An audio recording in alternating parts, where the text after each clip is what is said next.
Oh, so since na-mention naman ni mo sir no katong pahayag ni Vice President Sara Duterte nga blooded but unbowed, unsa ba di ayo kay nga bisan nagpadayon pa ang impeachment trial, unsa ba inyo bang reaction ni sir?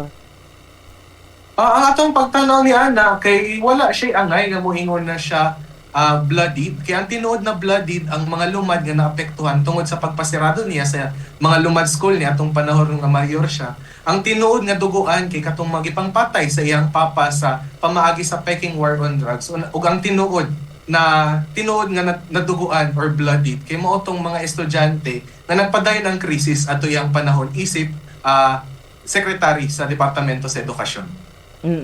Sir, ang kining impeachment trial kay giisip kini ngadto sa uban no nga kinibang pagsulay no sa kinibang accountability sa mga opisyal nato sa gobyerno sa pagkakaron.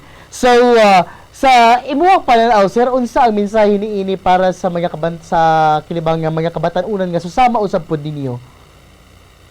Siyempre, ang mensahe niini nga naay mabuhat ang atong kolektibong panaglihok, naay mabuhat ang atong kolektibong pagpanawagan alang sa pagpaningil ni aning mga korap ug mga kawatan ng mga government officials. Kay makita man nato sa mga pipila ka mga semana, pipila ka mga bulan nga ang kabatan-unan mangyud usa sa mga nag-lead ni anang mga kilos protesta alang sa pagpanubag ni anang mga korap nga opisyales. So makita nato nga albeit na ay pahinay-hinay pa siya, slowly but surely na nagagulong ang hustisya. Pero kita syempre dili ta mamahimong kampante, dili ta mamahimong complacent. Kay kita samtang nagpadayon ning proseso dito sa sulod sa parliamentaryo sa Senado, kay kita magpadayon pud kitang magpadayan sa parliamentaryo sa kadalanan na og diin magpadayon kita na magmobilize, magpadayon kita na rally alang sa pagpaningin o pagpanubag dili lang ni Sara Duterte pero apil na po din na si Marcos Jr. ug tanang naikalambigitan sa corruption nga issue.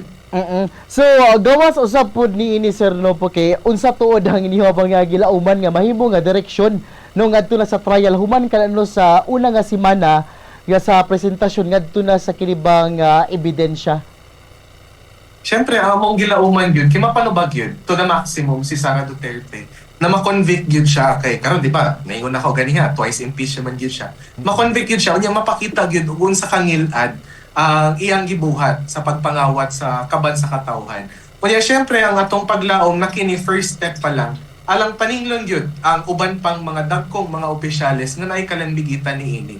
Kaya sa panaghisgot sa pagpaningin, sa panaghisgot sa hustisya o pananagutan, dili lang ni si Sara Duterte Kaya si Sara Duterte, ato man lang ginaingon na muna siya ang reyna sa korupsyon. Pero syempre, apil po ni ini ang ato ang pagpaningin sa hari sa korupsyon nga si Marcos Jr. Sir, daga nagsulti sa pagkakaroon sir nga kinabang diha sa kining iniwa sa may Davao Region kay kinibang Solid Duterte. So isip sa imuha sa pagkaroon nga leader sa kinibang kabataan party list sa Southern Mindanao, unsa to imuha nga reaction tuod ni ini sir?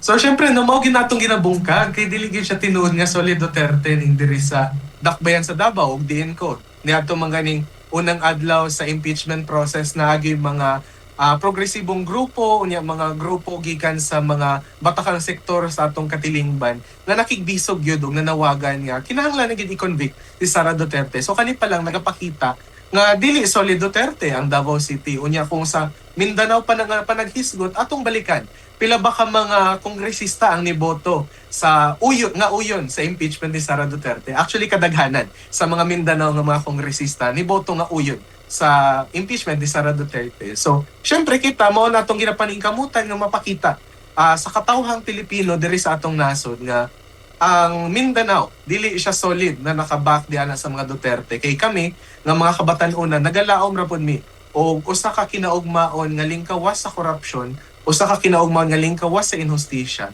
ug isa ka kinaugmaon nga og dili na may magbeg para sa bare minimum.